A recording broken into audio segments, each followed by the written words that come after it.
We're officially All live. right. Share. Let's see. What does it say? Share What's screen. up, people? What are you doing now?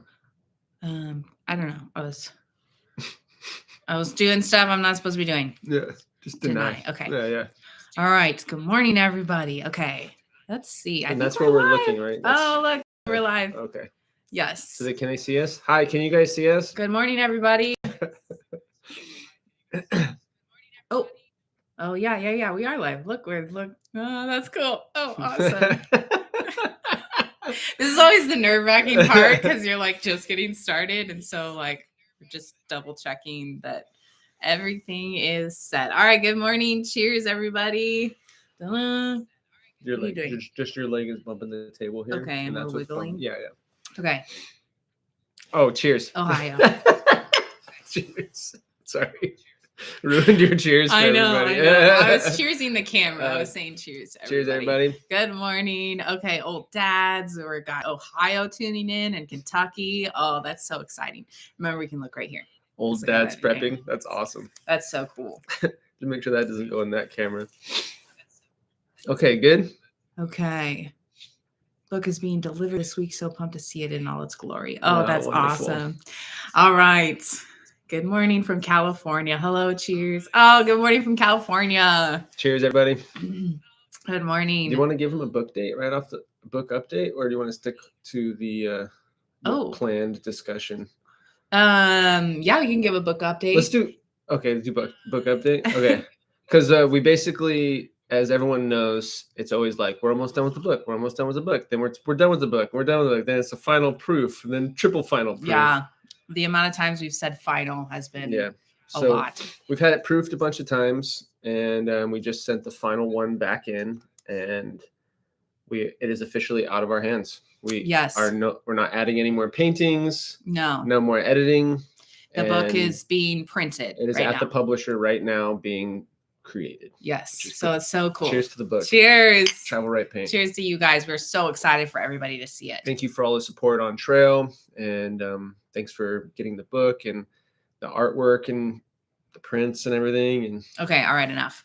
Okay, all right. Hi from Texas. Hi from Alberta. That's awesome. Sorry, I didn't mean to do that. No, that's I don't care.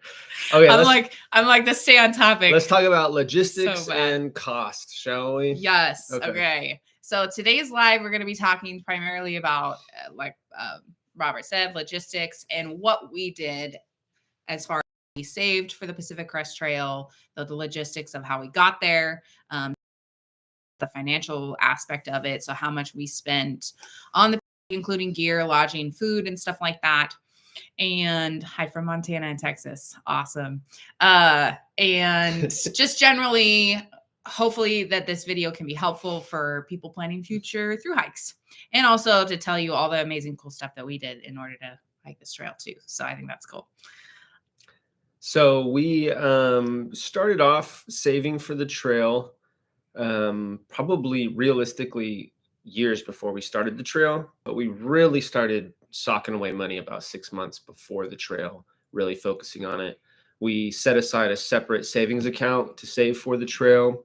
And we originally decided on $1,000 per person per month on trail, just because that was simple, a simple round number. So our goal to save for the trail was to save $12,000 in an account ready to use on trail. That way we didn't have to put anything on credit. Good morning from Missouri. Which we were able to do, right? Yes. And the $1,000 per month, per person per month kind of came from our experience with the Appalachian Trail. And that is what I had read was recommended, was $1,000 per person per trail. And I had been doing a lot of section hiking on the AT. And so this is how we started to kind of prep for the PCT, and how we started to put the gear together as we did some like solo treks on the AT. Yeah. So we went into it with a fair amount of gear already, though we did account for that and like on how much money we spent on gear for the whole trip. Yes. So prior to the trip, you had written down that we spent around $2,000 on gear. Yeah, so major things that we already had going into it is we already had a tent. Though if you followed along, we ended up having to get a new tent, so we kind of factored that in. But Mhm. as far as like already had our cook stove, we generally already had a lot of the backpacking gear. We already had our packs and stuff. Though things that we did end up needing was to replace our water filter. There was a couple sporks on there, and that kind of random, but like little odds and ends. So there's a couple sporks on there. No. Lost on trail spork. Um, I lost the trail. yeah. I had a No, but like this was spork prior. lost. So the shoes, the hiking gear, and then stuff that you regularly need to replace was purchased beforehand. A big thing that we did with this trail is that we bought new sleeping bags. That was like a big purchase prior to leaving. Was we each upgraded our sleeping bags Mhm. to 15-degree sleeping bags, and that was because of our early start date on the Pacific Crest Trail. And frankly, too, we did upgrade a lot of our gear when we started this trail. But that doesn't mean we weren't already practicing and backpacking and doing a week out, 2 weeks out. We did the Arizona trail, which was 40 something days. Yeah. Susie did 30 days on her own. So like we may have say gotten a new tent or new sleeping bags or a new puffy for this trip, but it doesn't mean we haven't already practiced with all this gear. So that's another thing I just wanted to say for people who are planning on hiking the PCT and they're watching this for information on hiking the PCT. Don't wait for the PCT to start practicing with your gear. Buy it now, get it now, and start Mhm. backpacking now. Go out for 2 days, 4 days, a week. Plan a smaller long trail, do a 100 miler or something like that, Yeah. and test out your gear. Because even though we were buying new stuff for this trail, it doesn't mean we hadn't already used that model or whatever. Yes. So in total, we had planned for the $1,000 per person per month, and that is what we saved. We originally had planned and saved for 6 months because we had researched that that was about the most amount of time that a thru hiker could take. So we planned for that 6-month time period. For the PCT, people probably already know, but it is a lottery system, though the permit is free. The permit process is a lottery system. And we actually missed the first lottery. There's 2 of them. So there is one in October, and then they do one in January. And this is the Pacific Crest Trail Association that is issuing these. And we actually missed the first one. So we missed the October one, and we ended up getting in on the January one, but we didn't really get the date that we wanted or whatever. We got to hike it, so it was great.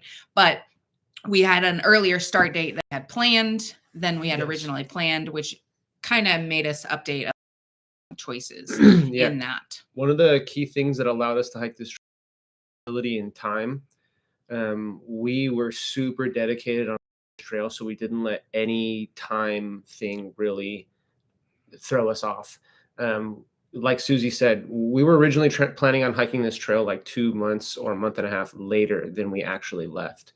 And it was only because we didn't get to get the spot we wanted that we had to leave early. Literally, we had to be willing to accept anything to be able to hike this trail. Like by the time we actually clicked our date and selected our little leave date, it was nothing left. There was literally like 1 or 2 more slots left, and it was either super early or super late in the year. And so we just decided to go with early.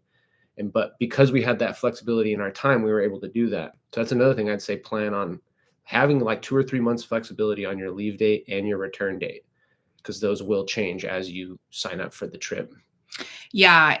It is kind of said that it takes about 8 months with the preparation as well as the hiking portion to do the Pacific Crest Trail. At least that's what. Like 1 month before, 1 month after. Yeah, I mean a couple months leading up to it, Yeah. and different stuff like that. So I did our whole breakdown of our budget, which was really cool. And this is the totals that we did end up spending for the 6 months on the Pacific Crest Trail. If you followed along, you know that we ended up having to go to Arizona for a month because we were waiting out the snow in the Sierra. 22 days. 22 days, yes. So I didn't include the transportation, the flight to Arizona, but I did include that month's worth of food and gear and stuff because I thought that was relevant for anybody who maybe takes them 6 months to complete the trail. And that is what it took us. It took us 6 months with that detour in Arizona. Yeah. So basically it doesn't all come down to how fast you can hike, because we hauled ass as fast as we can. And but we had to take 22 days, essentially 0 days on the PCT of hiking on the Arizona trail, waiting for the season to sort of catch up. And then we had to sort of jam through the Sierra to stay with the season. Yes. Some totals here. We left on March 6th. Again, we were just open to that. We returned September 11th. It took us roughly 6 months. The total on gear that we spent was $3,965.22. The total on food that we spent was $7,573. I was surprised by that. $7,500. I was surprised. So we ended up just spending the amount of one person's through hike just on food alone. But that's between the two of us. That is $7,500. That's for the both of us for food. Yeah. And as a caveat to kind of throw in there, I actually broke it down. How many times did we eat out? I said 43 times. 43 times. Or 47 times or something like that. Yeah. And that was specifically going out to 46, a restaurant. 46 times. $2,000.42 we spent on restaurant food alone. Yes, but when you take into account our lodging category, it more or less, I mean, that one was less. How much is our lodging? Lodging was a lot less, if I remember correctly. It was right here. Lodging and transportation, $1,594. So that was pretty good for lodging and transportation. Yeah. For 6 months, only spending that much. That's pretty good. For the total actual lodging, so like hotels and whatnot, we only spend $588. That was 3 solo nights at a hotel, and then 3 of them that we shared with other people. So that was one way how we kept that category super low. But then we did maybe potentially eat out more because we were kind of pushing the envelope on that kind of luxury. I remember specifically saying, if we don't get a hotel, then we get to eat out. Like literally just specifically trading those things. We're hiking into town. We're going to hike back out, but our trade-off is that we get to get pizza or something like that. Wow, that's some shockingly low lodging costs. I know. But I was very proud of us. This was one thing I wanted to make sure that we did in order to save money, because like we said, I don't know if we could have spent less on food. I don't know, but money and costs by not paying for transport and not staying in a hotel. We actually had like a kind of like a little pinky promise between us that we were going to try to push a hotel stay off for as long as we could. Oh yeah, we were for a couple times we were like, no more hotel stays the rest of the trip, and we'd go for like a month or two without doing it. Yes, and then we heavily relied on hitchhiking, which we rarely paid for a shuttle. Yeah, and we rarely got a ride from anything other than a hitchhike. Yeah. There was one time we Ubered back to a trail because it was dark, but primarily we hitchhiked and walked. I mean, so that was another way. We didn't prearrange a lot of shuttles. Yeah. We kind of let the trail happen as it was. And I'm impressed with your thriftiness. Oh, that's sweet. Thank you. Because actually we are above average cost for the Pacific Crest Trail. So the Pacific Crest Trail average cost was about $6,000 per person. So we're kind of up there, but the most amount was kind of like the $8,000 per person. So we're kind of under that. I like to think that Arizona caused a little bit more financially just because we had to do a little side trip. Yeah. Yeah. And then, so I guess Carol says, do you need a permit to day hike or section hike on the trail? You need a backcountry permit typically to hike in any national parks or areas like that. On the PCT, most of the time you need some kind of permit. You need a permit. Yes. You need a through hiking permit to through hike the PCT. That gets you access into all the national parks on the PCT, except for maybe 1 or 2.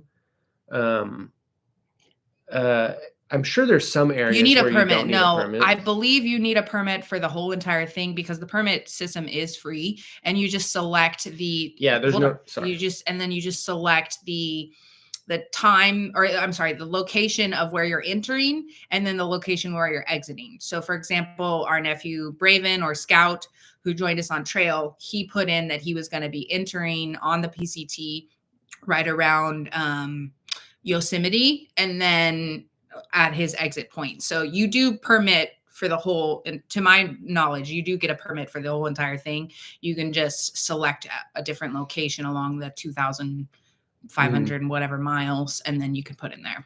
And the permits, just so that the Forest Service can keep track of who's on trail and who's off trail. In case you go missing, they can kind of find you. It's for safety. It's not for anything other than that. Yes. Also, maybe to keep the trail clean. Yeah. Going back to the logistics of getting to the southern terminus,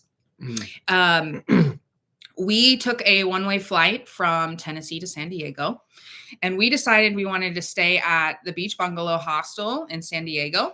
We had a couple of days for the jet lag and for traveling across the country, and just kind of some general detox before we started the trail, because we hustled all the way up until our leave date, and we wanted to spend our time at the beach. So we went to the Beach Bungalow Hostel, and then from there we took public transportation, which was a bus and then a train, or vice versa, to Campo, to where we started. And that was a really fun option. Another option that I thought would be kind of cool to touch on was the fact that you can hire a shuttle service from, let me find the information so I can tell you correctly, from the PCT Southern Terminus shuttle. And what they do is they can pick you up from the Old Town Transit Center in San Diego. And I believe you can take a bus from the airport to Old Town, but check that. And then they'll pick you up, and they will make several stops at an REI, a grocery store, so you could pick up last minute things. And then they can drop you at the, I always say it wrong, the Cleef, which that's their website, CLEEF. Cleef Campground, and you can camp there. I think the camping was very reasonable. I think it was about $10, and they serve breakfast. And I think that would be a really great option for if you're a solo hiker, or maybe if you're traveling from a different country, that they can help take care of you. Also, if you're super brand new to thru hiking, they're super accommodating and very knowledgeable. Mm-hmm. And the people who run it have done lots of thru hiking and helped out lots of hikers. Yeah. And, yeah, they give us a whole safety talk, and the area was really hiker friendly. They had some charging ports, there was bathrooms, and then you could pitch your tent, and you could weigh your pack there, and there was a hiker box, so you could kind of like get all your nerves and get ready to hit the trail before you actually hit the trail. At the time, the shuttle was $5 per person, and which is more or less we paid to stay at the Beach Bungalow Hostel. So I think both of them are great options. It just depends on what you want to do and how you want to get there. So from there we started the trail. And let's talk about gear. Let's talk about what we want next. As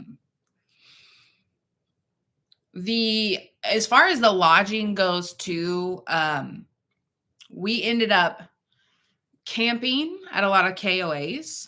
Like we mentioned, we didn't want to do the hotel thing, but primarily we did do a lot of where we would just camp in.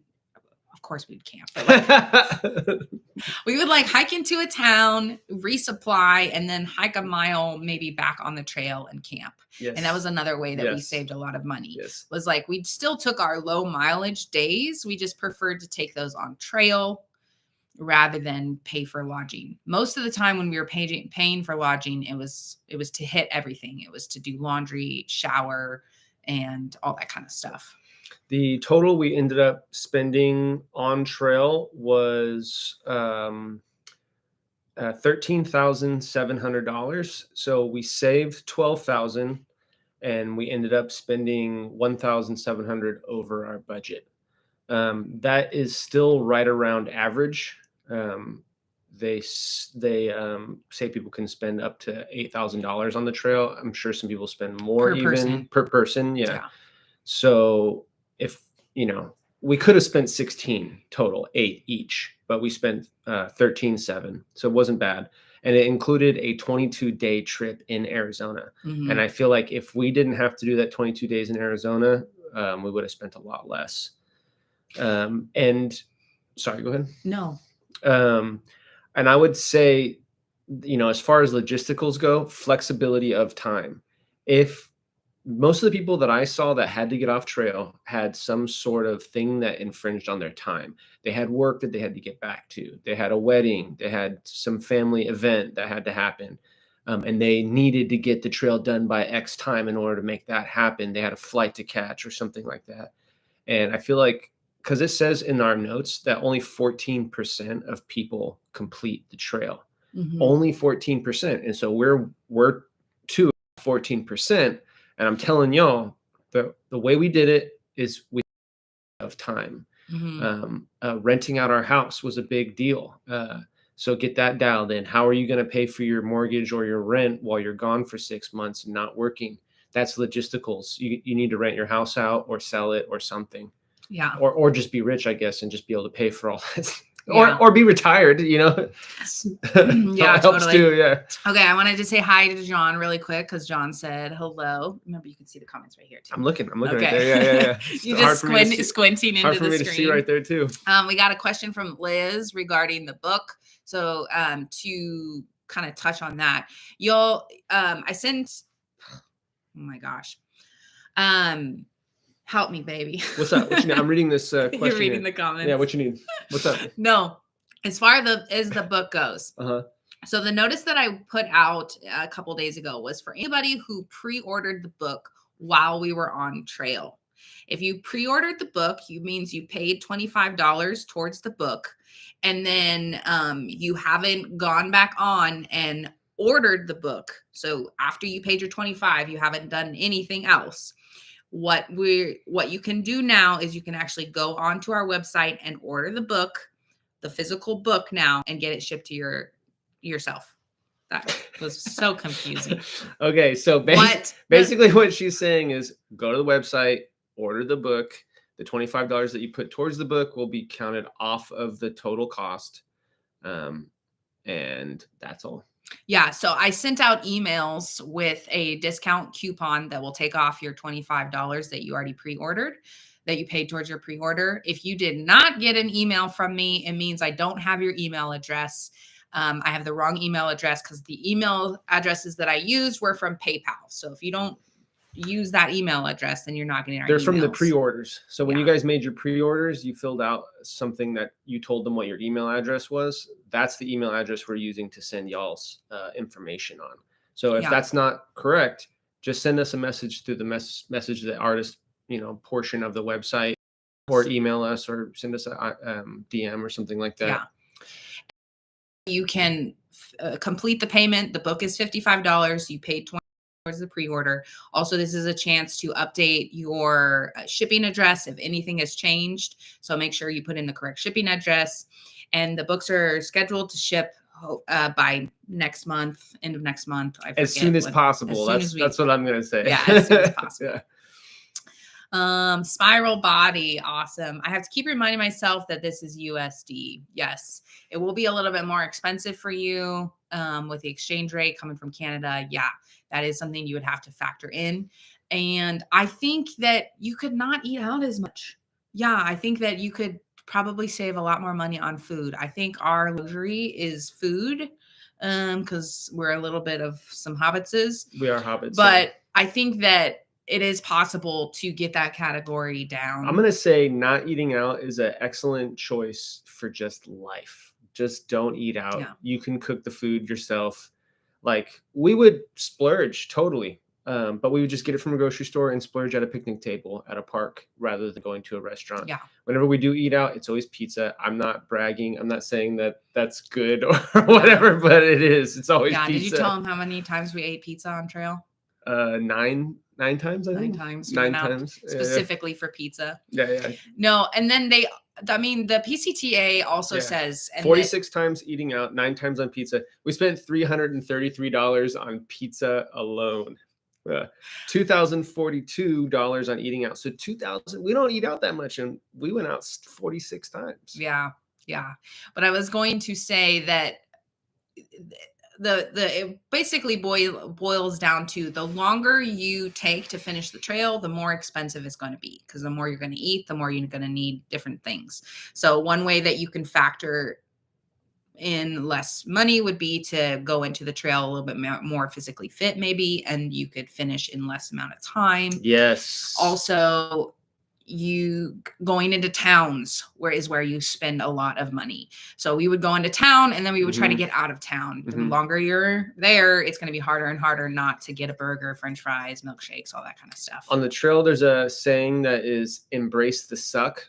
And what I take that to mean is understand that the whole point, not the whole point, to challenge yourself physically.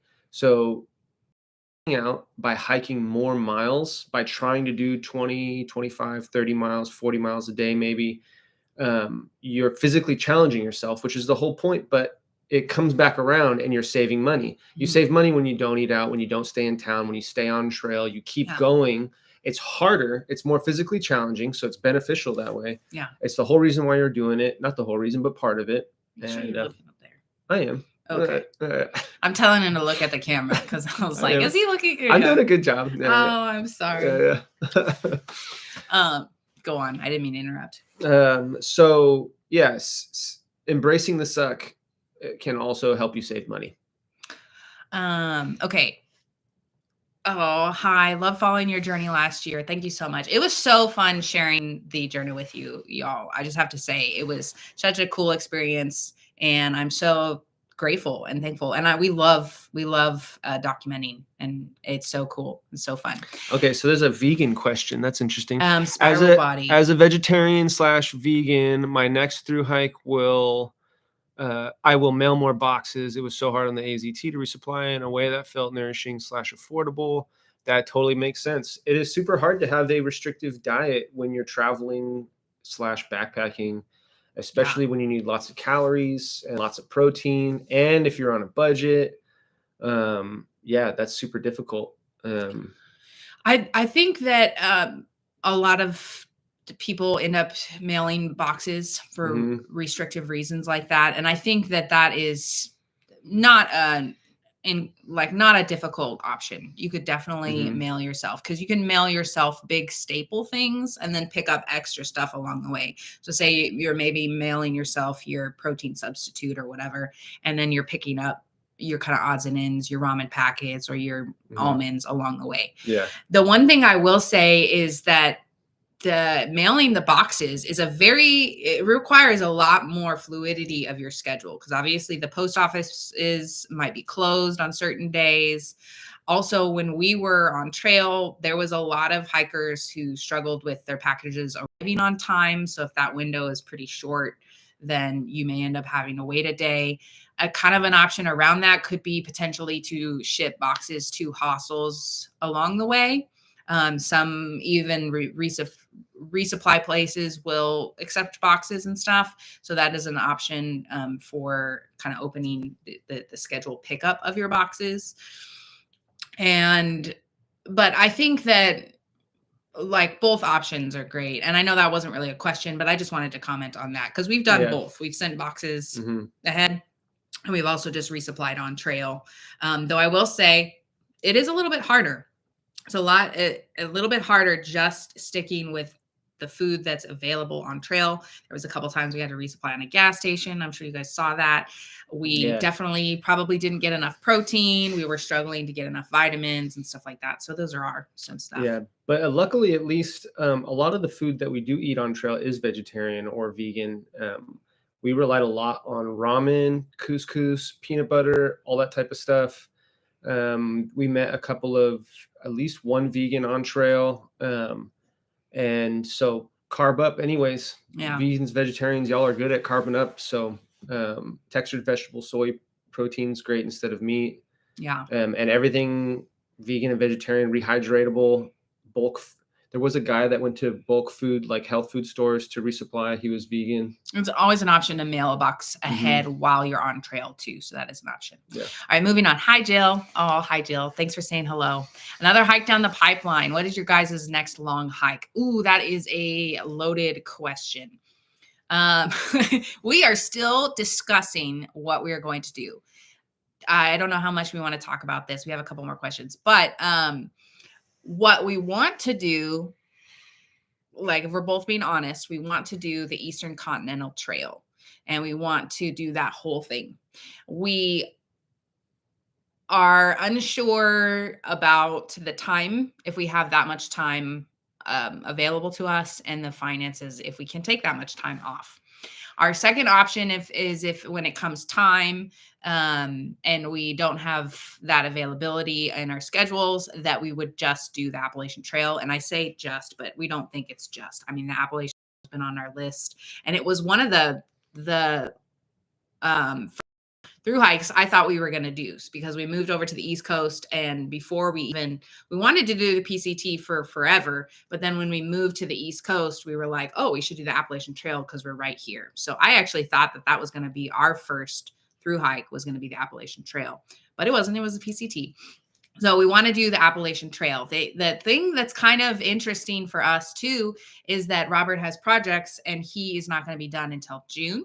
So we have a southbound hike in our future. So whether or not that means southbound on the Eastern Continental or southbound on the AT, that's what we're looking at. Mm-hmm. And then if we decide the Eastern Continental, heading southbound is actually very tricky. The window for the seasons and the timing of the seasons is very tricky and would require us to hustle, and it would be hard. And physically, we are both very capable of that, but we also write books, of course, and paint. And so we found that we are a little bit below or behind people paces, because we end up having to spend more time working and writing and painting.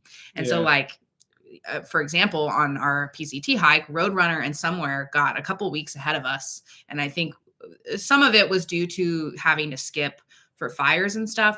But I think generally they were a little bit faster than us because they could hike for longer in the day because they didn't have to do, sometimes I was doing like an hour and a half to 2 hours at night. Sometimes longer to write, and then also to document and vlog the whole trip. It's hard when you stay up in your tent writing and painting when everybody else is asleep. It slowly catches up to you. Yeah. And then we didn't want to stay in hotels. So then, there was a lot of times where it was 5 miles that day, and that was all we could do. Okay, I got another question for you. Okay. Did you encounter people in their mid-50s? And if so, was it doable for that age group? And I loved watching you and can't wait for the book. Oh. I'm dreaming of attempting a long through hike. Catherine. Is it doable for people in their 50s? Yes. It's super doable for people in their 50s. In fact, it's even doable for people in their 60s and 70s. We met people in their 70s on trail. We met them. Jeff was on his third round. Some of the strongest hikers we met were in their 50s and 60s. And that's because they had the experience they knew their distances that they could go. They oftentimes were more knowledgeable about the different towns that we were going into. Mm-hmm. They had extra things that they were interested in seeing. They're retired. So oftentimes people in their 60s, 70s are retired. Yeah. It might be hard in your 50s if you're still working, but we did it and we're still working. You just have to prep way ahead of time. Years ahead of time, start saving for it. I think that you could do a lot more lower mileage days and a lot more 0 days and still finish within that 6 month period. Train before you leave on the trail. Yeah. Don't wait to the trail if you're not exercising daily, start now. If you want to do it, if your dream is to do a through hike, Catherine, start training now and start saving money and start walking a lot. And remember, you have all day to do your mileage. So say you're trying to hit an average of 15 miles per day. Remember, you have all day to do that. Yep. So, you can get up early, you can hike all day, you can take your rest breaks and stuff. And, so it is about endurance over a long period of time. So it's it's a marathon, not a sprint. That's what I was going to say. Yep. Okay, was it hard? I know it's a challenge if you do, challenge if you don't. The life of through hiking. I know it's a challenge. Yeah. Okay. Sorry, I read that very slow and odd. And we always zoom in. We're like a couple, like, oh, we're you reading the pointed to me comments. already. I know. We have the comments right here in front of us, but we both keep. We're still looking figuring over out here. this live thing. I know. So what was the question? Okay, that wasn't a question. It Oh, was it's just a challenge a you do if you challenge if you don't. The life of through hiking. Oh, yes. Okay. Well, life is challenging in general. Next. I want to say something to all y'all out there. Life is already challenging, no matter what you do. Yeah. Yeah. Okay. Everyone's got to work and everyone has to pay bills, and you still have to find time to make the world a better place. All right, moving on. But you could also save money by just wearing your old hiking clothes. Yes, and never we are buying new still clothes. in our old hiking clothes. Neither of us like buying new clothes, and we both try to get the other person to buy new clothes. If you want to talk about frugality off the trail and how to save your entire life, we're really kind of pros. How long have you had this shirt? I don't know, but I bought it from the thrift store. Yeah. Okay. Was it hard to find fresh fruits and veggies in some areas? Yes. No. No? I don't think so. It was. It was hard. I felt like when you resupply at a gas, actually, even gas stations will have a banana and something like that every now and again. I feel like there was only a few times we actually had to resupply at a gas station, and those were by choice. There was a couple of times where we skipped going into the actual town. I feel like a lot of the times we were going into grocery stores. When I was making our spreadsheet of how much we spent, we went to Safeway a lot, Walmart a lot, Vons. So we were going to like big places, especially we tried to go to Walmart so that it would be cheaper. So I do think that a lot of fruits and vegetables were available. That's now, true. whether or not you have time to eat them, that's the other thing. Packing out fruits and vegetables is tough. They're very heavy. They're oftentimes they'll get damaged, like strawberries or bananas, or you can't just stuff them in your backpack. Mm-hmm.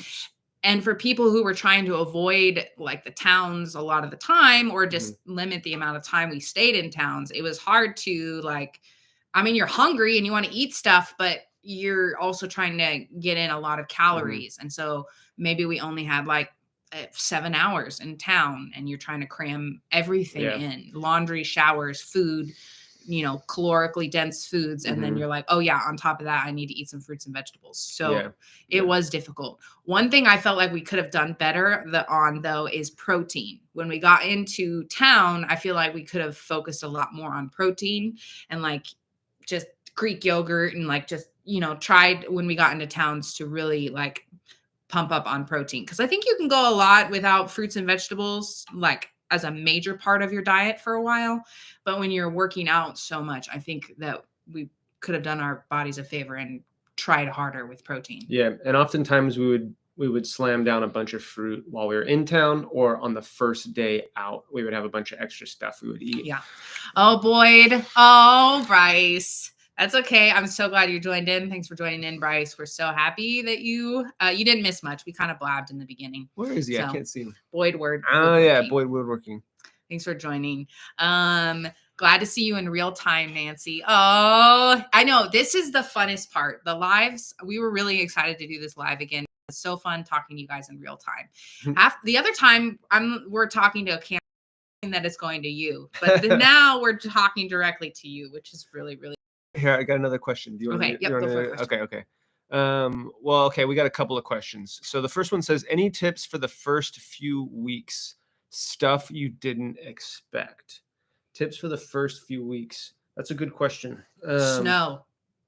We were not expecting the weather. I think we got snow in the first few weeks? Oh yeah, I had to go to Arizona. The first few weeks on trail, we went to Arizona. So we went to Arizona. A couple weeks. That was right around the end. Yeah, you're right. Yeah. It was 150 miles in, so that was really only a couple weeks, and then we got to Idlewild and it started snowing. So we were not prepared for. They say it was a later snow year, they were getting a lot of last kind of wintry snow bursts and that were happening frequently. So that was another thing for why that was that, but it was still pretty early in the year, and so we both didn't really realize that. So that was kind of a big thing. Yeah. Also, I thought of. Also, I would say for the first few weeks thing, what was I going to say? Oh yeah. This is what I'm going to say about the beginning of a trip. And this is what Susie has said lots of times. Um, you hear a lot about backpackers worrying about how much their pack weighs and their pack weight and their base weight and all this stuff and getting it super duper light and being very minimal on the amount of things you have in your backpack, cutting down your toothbrush so it's like this big whatever, which I think all of that is good. But when you start the trail, and Susie agrees too, start with some luxuries. Have a heavy backpack. It's going to be too heavy. It's going to suck. You're going to have too much food. You're going to have too much gear. Bring yourself some luxuries. Bring yourself some extra stuff, extra med pack, whatever. It's going to be heavy. You're going to lighten up. You're going to get rid of it throughout the trail. But it's actually nice in the beginning to have some luxuries. We met a guy on trail who had started with a super light pack, and he was sort of missing some luxuries. By the end of the trail, your pack is super light and you don't have any luxuries because you're just trying to reach the end. So we didn't even have a stove at the end. But I would never start a trail with no stove. Have some good food. By the end, get rid of those luxuries. My advice for starting a trail. Okay, next question. Watching from Oregon. Hi, Steve. And then Beth, for your next big through hike, will you document, write, and paint about your journey like you did on the PCT? Abso-freaking-lutely. No, I don't plan on it at all. I love documenting. You should see me at home. I film everything. Whether or not I show you guys, that's the other thing. Yeah, and she keeps a journal. She's kept a journal since she was like 10. Yeah. I document everything. And yes, the purpose of the next trail would be to document write another book and write it. That it's just important to us for so many different reasons. Yes. We both would love to just travel the world, write about it, and paint about it. I'd like to do a watercolor painting a day. She would like to do a journal entry a day. And we'd like to keep making books about backpacking. Yeah. Yeah. Actually, half of the next trail will determine on, all the work that we do with this book and with our other projects. And that's how we save for the next trail. So, Yep. Steve. Hi, Steve, watching from Oregon. What's up, Steve? Thank you for watching. Brian. Hello, Boss Bay and Bird Call. Pleasure seeing you. Oh, thank you so much for tuning in. And River Rat. Ooh, that's a fun name. That's a great trail name. Do you have PTSD from crossing some of those rivers? Haha. The scared the crap out of me on a couple. Yes. Yeah. Yes. Yes. I have PTSD from a few spots on the trip, but definitely some of the river crossings. Susie was stronger with the river crossings. You weren't really scared of the rivers. I got more scared later on. Yeah, I got more scared later on. We kind of talked about this with our first live, but Bear Creek definitely scares me now. Like I definitely think more in my head about how bad it could have been. So not necessarily the river itself, but just scared of how bad it could have been and trying to remember like, okay, don't do that. Or remember this for next time. Yeah. Glen Pass. I definitely have of descending Glen Pass. That was the scariest me. And I definitely think about the helplessness I felt descending and just feeling like I was going to die. I want to quit, all those feelings. And I definitely feel that. And right when we finished the PCT and we were sitting in a diner, and I write about this, but when we were sitting in the diner and we were kind of reflecting on the PCT, there was a moment where Robert goes, I don't think I could do Forester again. And I was imagining drowning in Bear Creek. And being like, yeah. And at the time, it being so fresh, thinking, yeah, no, I can't do that again. I just can't do that again. But now I feel like I totally could. Yeah. Yeah. The one thing I thought of when I read that question was, so for me, it was like this all-encompassing sort of fear. When we would be out in the Sierra, and you have your resupply for 6 days or 7 days or more, depending on your stints, and you're looking at the map, and you get an idea because when you look at the map, you see the different size of the rivers, the thicknesses of the rivers when you're looking at the map from above the topo, and you get an idea for the passes, so how high the passes are, 12,000 feet, 13,000 feet, whatever. and you start to understand which ones are going to be really scary and difficult.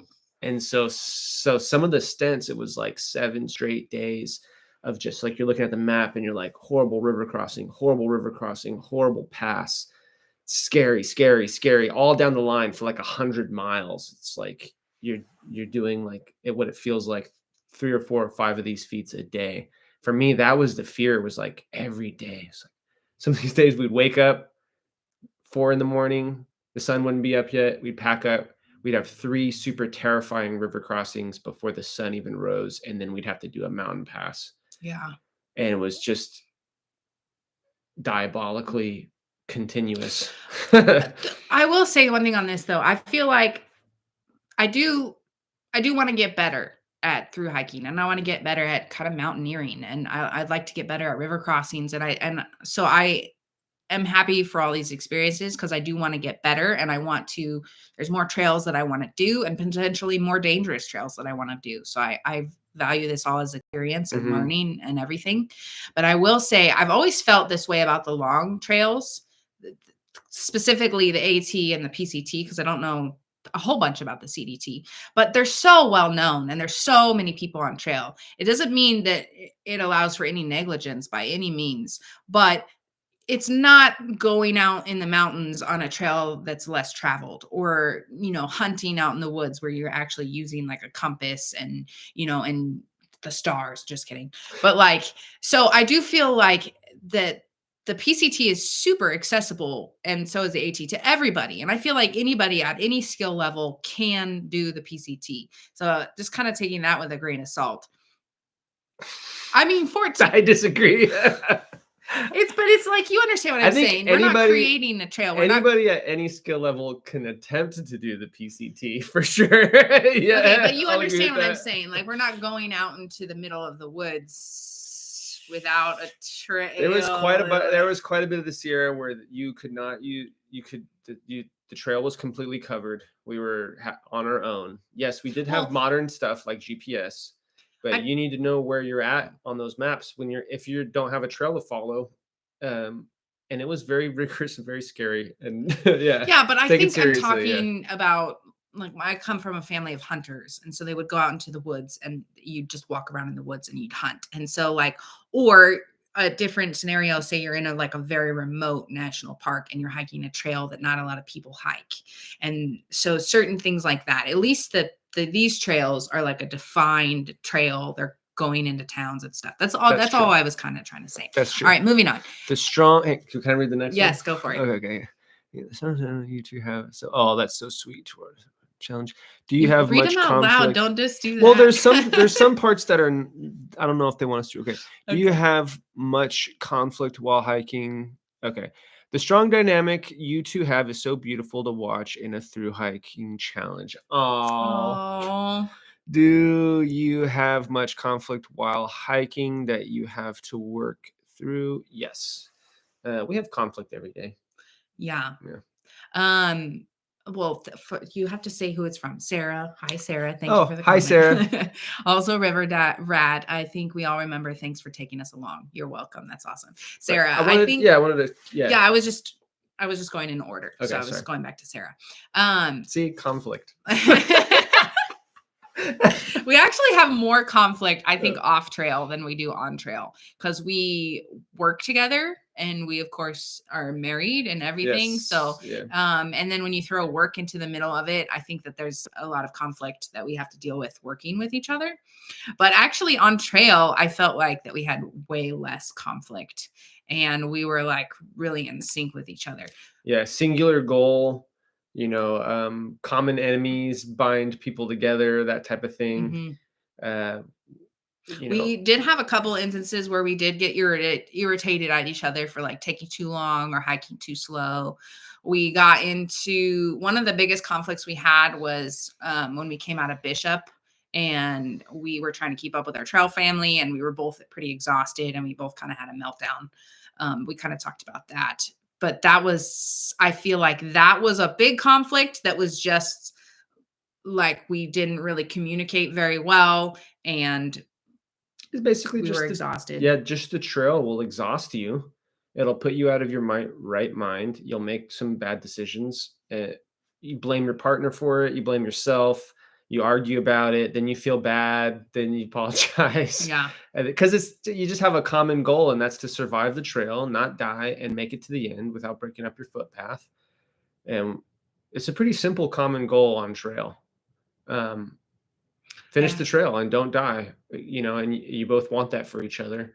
At home, there's all kinds of complexity to life. Yeah. No one knows the right answer, but on trail, it's just how much food do you have? How many days is it going Yeah. to take? And I think the biggest thing too was like scheduling. We were trying to meet up with family, and that put a little bit of extra stress where we were kind of like bickering about, how to keep our yeah, schedule, meeting up with our family, which was yeah, very stressful, guys. I will say, trying to meet up with somebody on trail is a very yes, difficult thing. yes. So if you're ever trying to meet up with somebody, Don't. just remember this. Yeah, If you're trying to align your schedules to meet back up with your trail family, yeah. if you're trying to Meet up with family members or friends that are trying to meet you on trail. and it's not impossible. Our families were awesome and they met up with us and that was wonderful. But there was a lot of need to be fluid on both parts. Mhm, And his family didn't know we were showing up until like a day before. Yeah. And then same with my family. So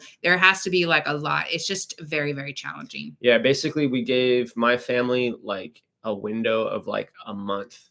Like, okay, we're going to come through this place and it'll be in July. And then as we got closer, we'd be like, okay, it's going to be July 10th through the 15th or something like that. So, Yeah. and then as we got closer, we're like, okay, it's going to be on the 13th, but we don't know what Yeah. time of day. It might be late And at night or something. You Yeah. think you'd be able to plan it just by knowing your daily mileage, but you don't know. You can't. Because anything could change. One day you could just be like, I don't have energy. I only want to hike 5 miles. Or maybe you wanted to do an extra stop into town and now your schedule's thrown off. And You get dumped on with rain for like 3 days in a row and your hiking speed goes way down. Yeah. Okay. But Sarah said, I asked because I personally learn a lot from you too. That is so sweet. Yes. Oh, that's so sweet. So, okay, so like relationship wise, do you have any like tips? We are married. Much conflict while hiking. Yeah. We're married and we have been for about 11 years now. I think that has something to do with it. If you're we're committed to each other. So we're always willing to work it out.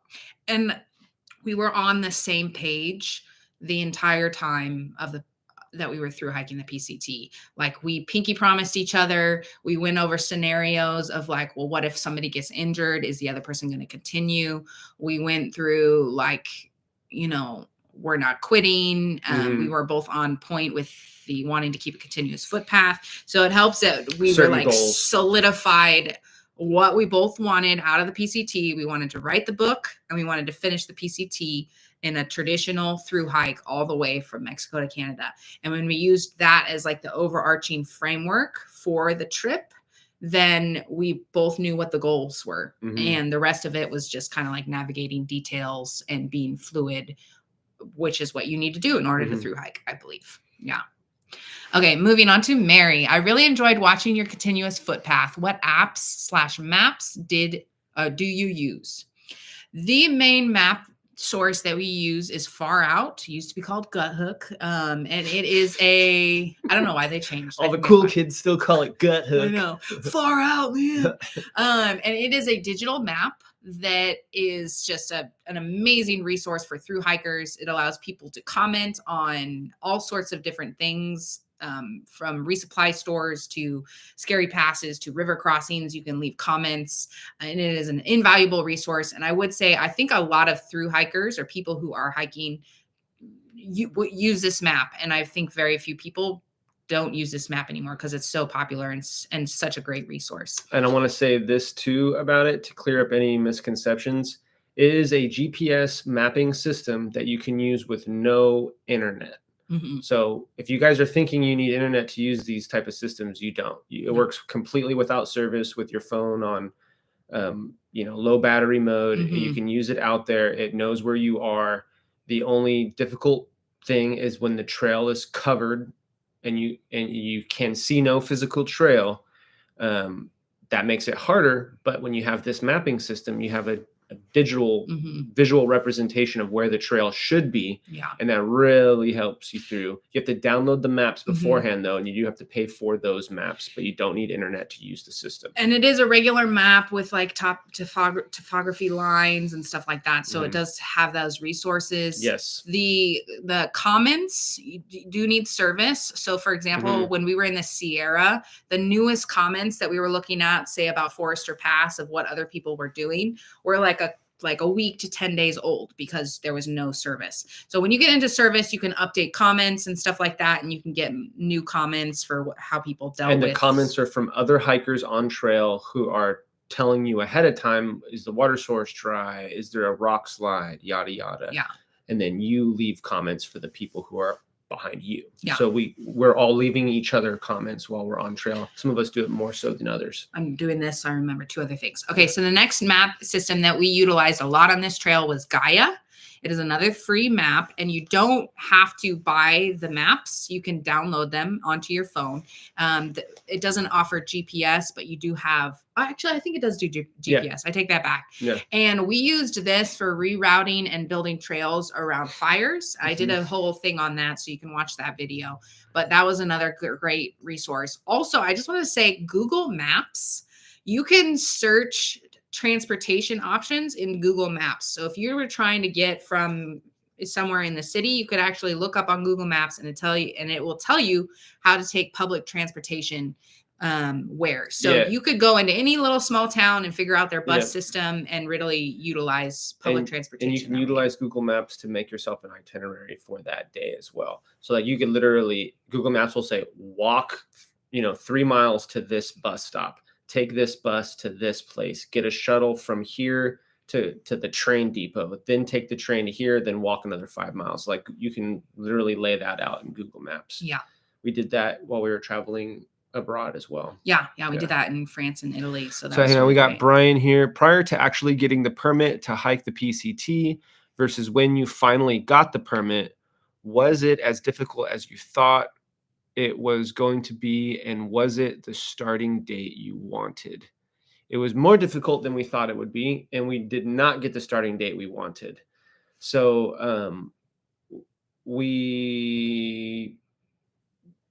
how did we miss the first? We missed the first. We were supposed to get the first one, and we missed it because what did we do? We got the date wrong or something? So let me say this. So the most popular time to hike the PCT and the best time that the PCTA says is April. So March is a little bit early. May is a little bit late. So you're going to either be the first or you're going to be the last people. But the majority of the group of people that are starting in April. So i.e. it is the most popular time. Because that's the best time for the season as far as hiking through the Sierra and then the Cascades. So you have to get through the Sierra during the perfect amount of snowpack, not too little, not too much. And then you have to get to the Cascades before the snow comes back or after the snow is gone.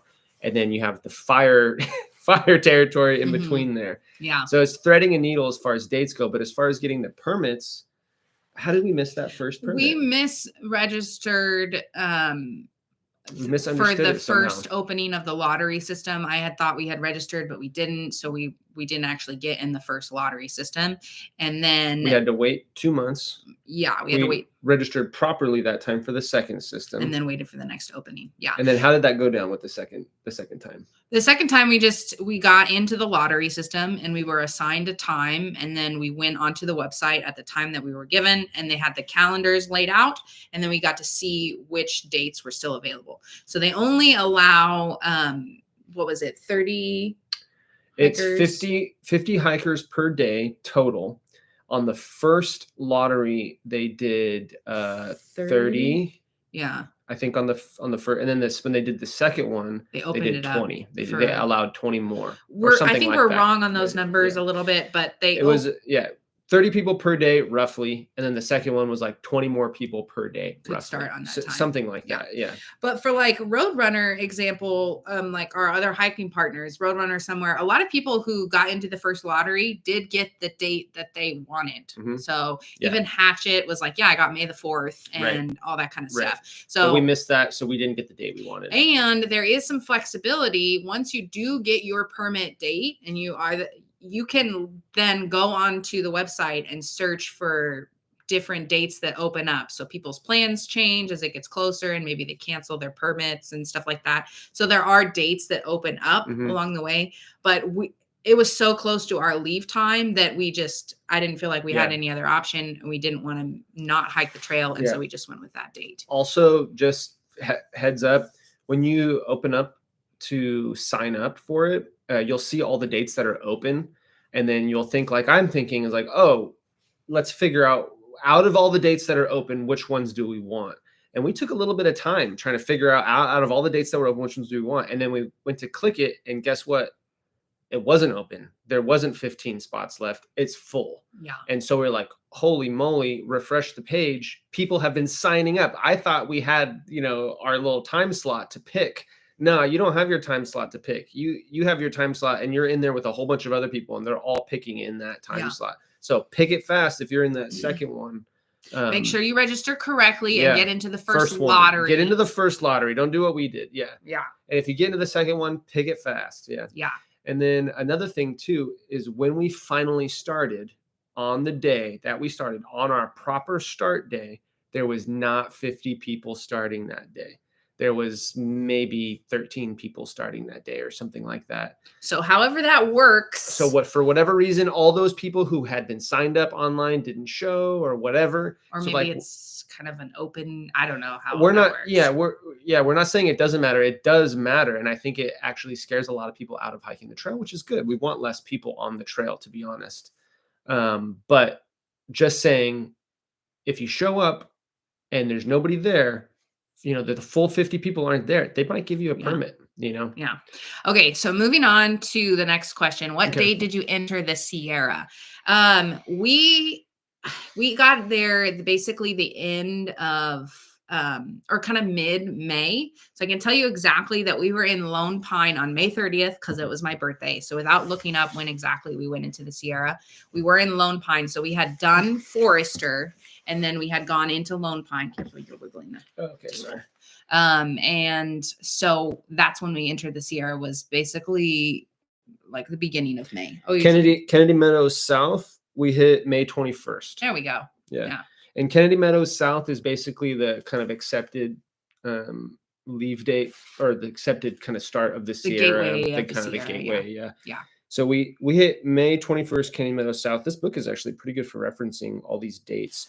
If you do get the book, it has all these dates and all, because Susie did a journal entry for every single day. Mm-hmm. So if you're interested in exact dates, times, mileages, it is literally all in the book.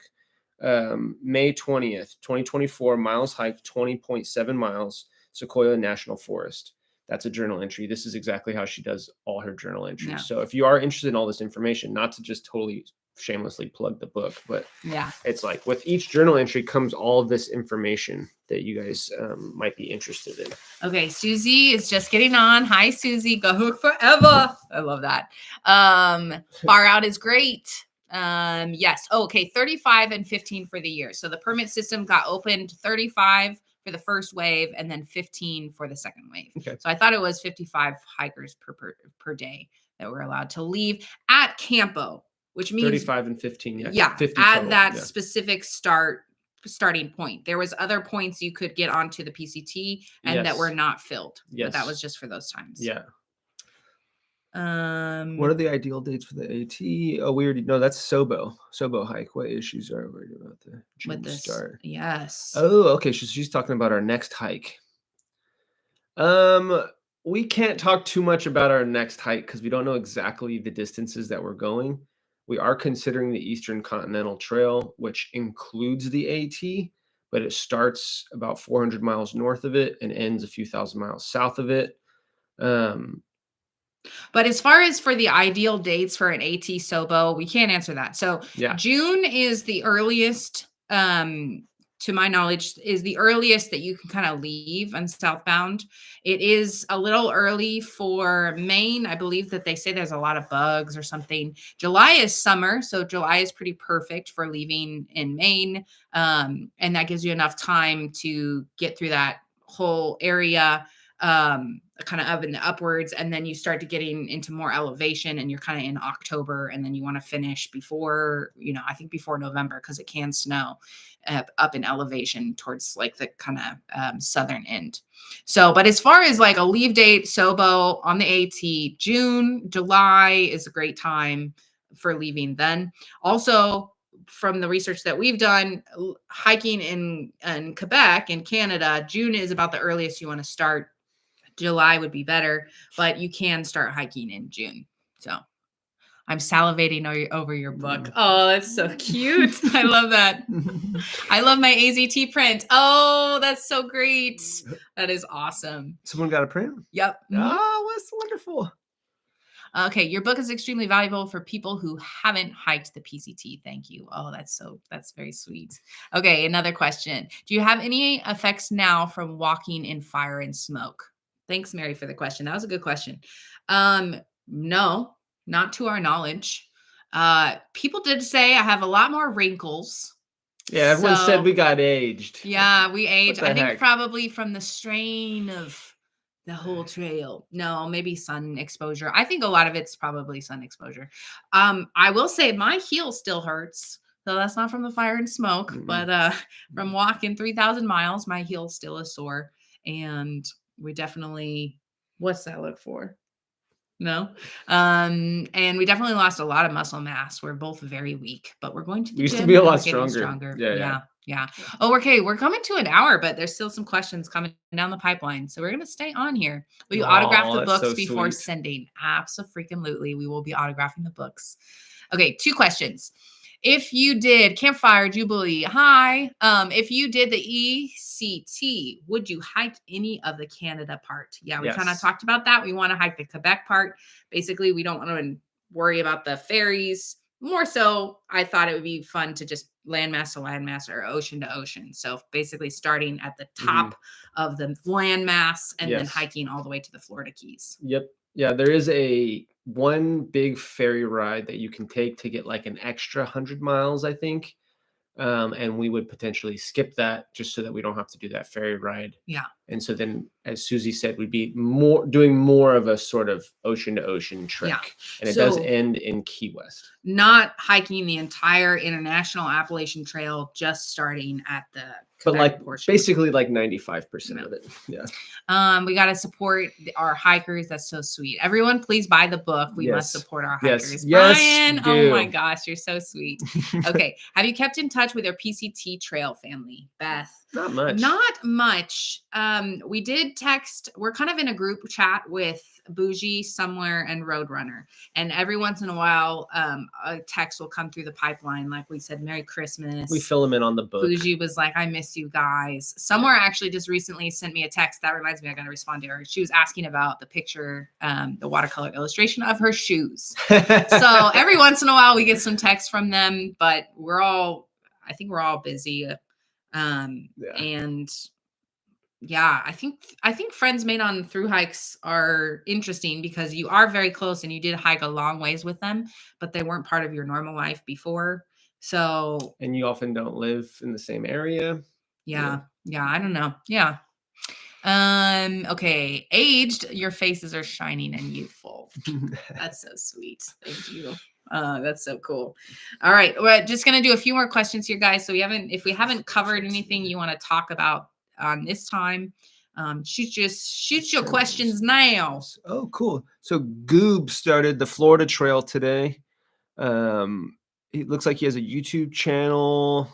Yeah, Goob's Adventures. Do we know Goob? No, but there is. So Florida right now is the season for hiking northbound on the Florida Trail. So there's a lot of people hiking in Florida right now. There's also, there's tons of people to follow right now but that is a good point. We would be hiking it southbound and it would potentially be right around this time. So that would be cool. We might check out Goob's Adventure. Should we do some more logistics and stuff before we leave? There's a bunch of stuff. Susie wrote down a bunch of information here. I'm just going to read some of it, and I'm going to say very quickly what we did and what we didn't do. Yeah. So some of this is just like recommended stuff that we did not do, but we're not trying to get you guys to do stuff you shouldn't do. We're just trying to be honest about what we did and what we didn't do. Okay, so these are about dangers on the trail. So the dangerous weather, cold weather, snow, rain, lightning, flash floods, these are all things you should be aware of. We did not have any trouble with flash floods because we did very little camping in riverbeds. So I would, if you're going to camp in a riverbed, sometimes they can be very comfortable to camp in. They're usually sandy and nice. Keep a lookout for the rain on that one. Wild animals: bears, mountain lions, coyotes, bobcats, wolves, and rattlesnakes. Okay, we encountered almost every single one of these animals. We saw bears, we saw mountain lions, definitely heard a bunch of coyotes, maybe even saw a few bobcats. I don't think we saw a bobcat. They're Maybe. pretty elusive. I don't think except Rattlesnakes. yeah, definitely rattlesnakes. We met a guy who got bit by a rattlesnake. Rattlesnake, but it was a dry bite. His trail name was Lucky, Yeah, I think. yeah. Or So snake those- bite. His trail No, name no, no. was It was Lucky. Yeah, Okay. it was Lucky. Yeah. Okay, poisonous plants. Poodle dog brush, poison oak. We both encountered both of these plants. We both got some poisoning by these plants. It was just itchy, a little bit uncomfortable, no big deal. I've had really bad poison oak before. So the stuff I got on this trail was nothing. A little bit on the legs, nothing too much. Wildfires, rising streams, river flows, blah blah blah, other impacts of climate change. Wildfires for sure. Yeah. That was that was the one thing that would have put us off our continuous footpath. It was the one thing that messed up our trail family. It was the one biggest thing, other than rain and snow, was forest fires. And I did a video on that, so I will link that. But Yeah. I talked about how we kept our continuous footpath and using Gaia in order to create different reroutes. Yes. And I think that is going to be an issue for through hiking the Pacific Mhm. Crest Trail for the future and what we know of the future. So, Yeah. The hardest part of keeping the continuous footpath is when you're off trail. So the trail is closed. No one's allowed to hike the trail because there's fires. Then you have to get off trail. You have to make your own trail. And you have to avoid closed roads that connect the trail to the other main roads and stuff, because some of those roads will be closed. So all of those are all logistics that you have to take into account when you're planning your walk around a forest fire. And tricks for that were dirt bike trails, off-road trails that people don't use, that aren't marked, but they are on Gaia. You can see them. They have no name. You just sort of wing it. And yeah. Road walk. Don't be afraid of road walking. Water, algae and water can be dangerous. We experienced this kind of, sort of, on an alternate route when we were hiking in the Klamath Falls, kind of Southern California, Northern Oregon section, or vice versa, whatever. You get what I'm saying. Around that area, Klamath Falls, Wairika, Ashland. And there, it was in the middle of the summer, so there was an algae bloom in the Klamath River. We almost filtered from there. And a guy was like, that was super dangerous. Yeah. So in general, although I didn't really think about it being an issue, that could be an issue. So make sure you filter all your water. Also, cold flowing water is a good way to avoid that. Yes. Other hazards: falling rocks, falling tree limbs, sinkholes, earthquakes, blah blah blah. I'm sure all this can be dangerous. There was definitely a few very rock slidey spots where it was very dangerous. Yeah. We were lucky. We went slow and steady, but we could have definitely incurred some injuries from rock slides, especially in the Sierra. There was a whole bunch of blowdowns. There's always, it seems like, some fluctuation like that. Nature is dangerous. Okay, people, reckless hunters, drunk drivers, and the other people. There's someone else posted a question about far out giving them heads up on crazy people on trail. That was an interesting. It does. Yeah, far out will give you a heads up on mentally unstable people on trail, as well as weird dudes that are stalking chicks. Where not people to just put hunting, it bluntly, but that's what it is. Yeah. And these all come from comments from other people. So they should be taken with a grain of salt, but also it is people just trying to communicate what they experienced along the trail. And so that is a good way to kind of check. Okay. Hypothermia, heat exhaustion, dehydration, starvation. All this stuff is super important, and it definitely could happen and does happen. We definitely experienced, there was one day where it was incredibly strenuous. We had to do a big pass. It started hailing towards the end of the day. It slowed us down on the pass.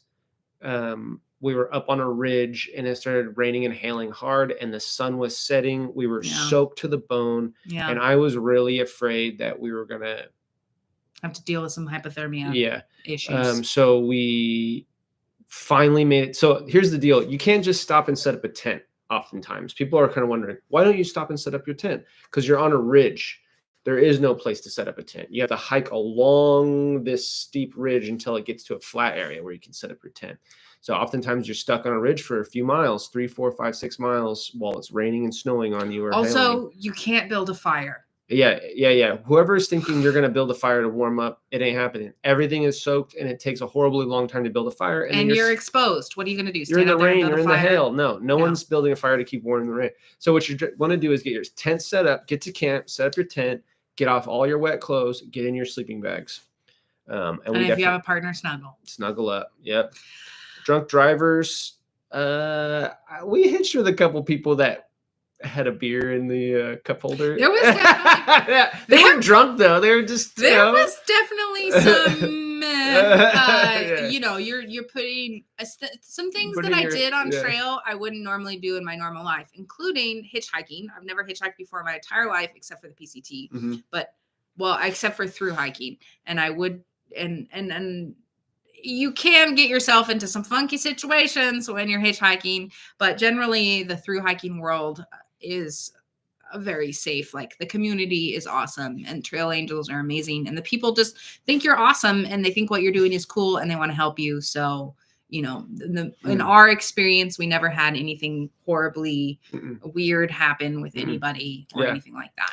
No, go ahead. Here's this kind of off subject, but here's a kind of cool one. We spent $137 on music subscriptions, podcasts, books on Libby, audiobooks. So there's some food for thought. Like, we love nature and we're out there hiking in it and everything, but we're also modern people, and we have our phones, we have our AirPods, and we love listening to audiobooks and music and podcasts. I was interested in all the wars in Gaza and stuff like that. So I listened to like a 15-hour podcast that my buddy suggested on the whole history of the Middle East. So like, if you're interested in like a really in-depth subject, the trail's a great place to do it. If you have the audiobooks, documentary audiobooks and stuff like that. Yeah. Or if you have a bunch of books you haven't had a chance to read, you can listen to audio. Yeah. Cause you're hiking for like 14 hours a day. You might as well listen to a cool book or a podcast on something you're interested in. Yeah. Yeah. Okay. I want to, unless you had anything else you wanted to say, I wanted to kind of close this out with this last question that we got. To cover really quick, to go over the logistics again, our totals for the hike. We spent $3,965 on gear. It cost us $7,573 to spend on food while we were on trail. Lodging and transportation, we got to $1,594. And then miscellaneous odds and ends, which includes shipping packages ahead, doing laundry, all those different kind of stuff. Our Garmin SOS subscription and stuff like that, that all came to $569. So we spent roughly about $13,700 to do 6 months for two people on the Pacific Crest Trail. And then closing it out, what was the most beautiful day on trail? This is from CC58. Thanks for your comment. I feel like I know what my most beautiful day was. The most beautiful day on trail? For me, I think the most beautiful day on trail was the very last day.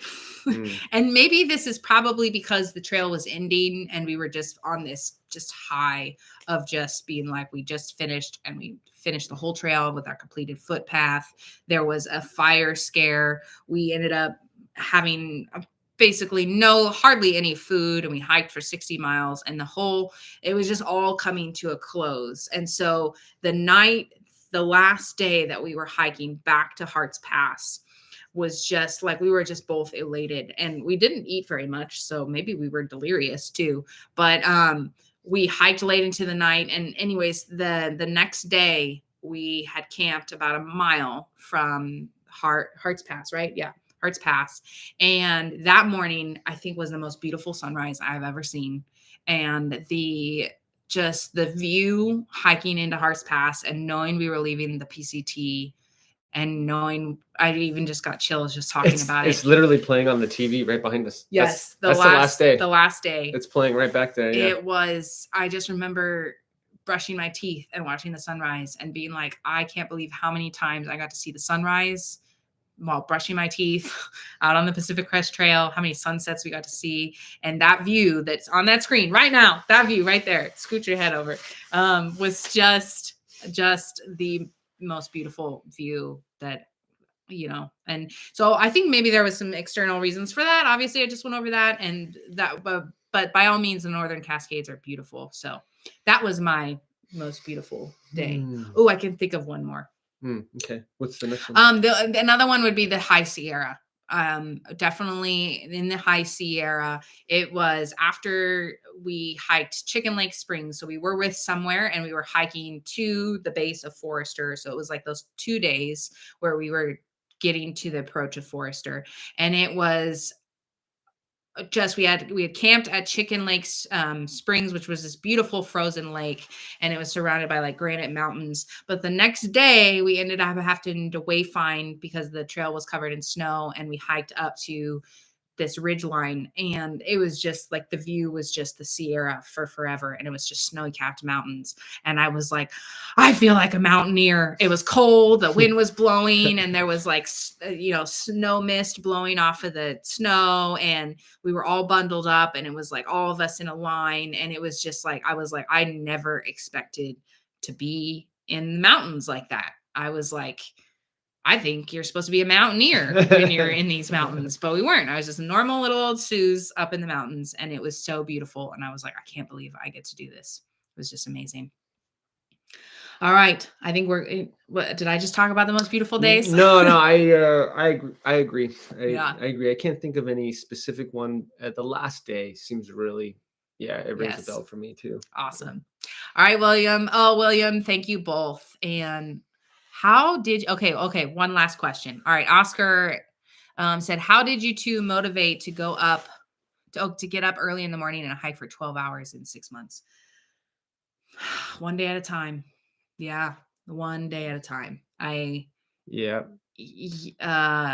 love hiking and I love walking, and I don't know, when we were out on trail, just like we would sleep in and something and stuff, but then a few hours, you just sit around for a second, and then you're like, okay, I want to move. I'm on the move. I want to see the next. I want to see the next thing, the next site. And so it was just remembering every single day that you chose that adventure and that not everybody gets to do it. So I think that's the biggest thing is appreciation and perspective, realizing that you are out there, and though it is hard and sometimes not fun, you chose it and it's amazing, and not everybody gets to do it. And so that in and of itself is very special and should be the reason that you keep going. And it just kind of like fuels you. It's like, not everybody gets to do this, but I get to do this. Not only that, all of these people are depending on me to show them, like the documentary and the writing of the book. It's like, I want to show everybody who can't experience something like this. I want to show them, so at least that they can be a part of it. So that was very motivating for me. Thank you guys so much. Thank you for joining us today. It was really awesome talking to you guys in real time. Thank you for commenting. Thank you for tuning in. I love you guys. Oh, it's so, so sweet. We are just so ecstatic, and we cannot wait for y'all to get the book. We cannot wait to do our next trail. Oh my gosh, I'm just itching to do those vlogs again for the daily trail. But thank you so much, guys. Do you want to say anything else, baby? I will say, as far as like, how do you do it and how did you do it and yada, yada, I will say this: do the best you can with what you have. That's all we can do. We can do the best we can with what we have. And what we have is just today. We don't have tomorrow. We don't get to have the future. So why worry about it? When you're on trail, you do the best you can with what you have, and all you have is that moment, that day. So do the best you can that day. Don't worry about, a week from now or 2 weeks from now. Take it one day at a time. That's all we can do. If you if you overslept, well, then you overslept. Do the best you can with what you have. Wake Yeah. up, get out that tent and start hiking. Yeah. You know, go hike late. You know, whatever you can, get it done. You can only do it in that day. So don't worry about whether or not you make it all the way to whatever, you know, Yeah. point or, you know, just do what you can that day. Yep. Okay, we're gonna stop blabbing. Okay. Oh, and find a puffy that you love. Just kidding. Do the best you can with what you have and find a good puffy. And Yeah. find a solid hoodie and puffy Mhm. combo. Yes. No. All right, guys. Thanks so much for tuning in. We will do another one soon. We'll do another live soon. We just love talking with you guys. And let's do another live in 2 weeks. Yeah, I think we'll do it. I think yeah. 2 weeks we'll do another live. Awesome, you guys. Thank you so much. It was lovely talking to you. And we'll see you next time. Love you guys. Thanks for all the support, and go buy the book. Riedel, RiedelGallery.com. Bye.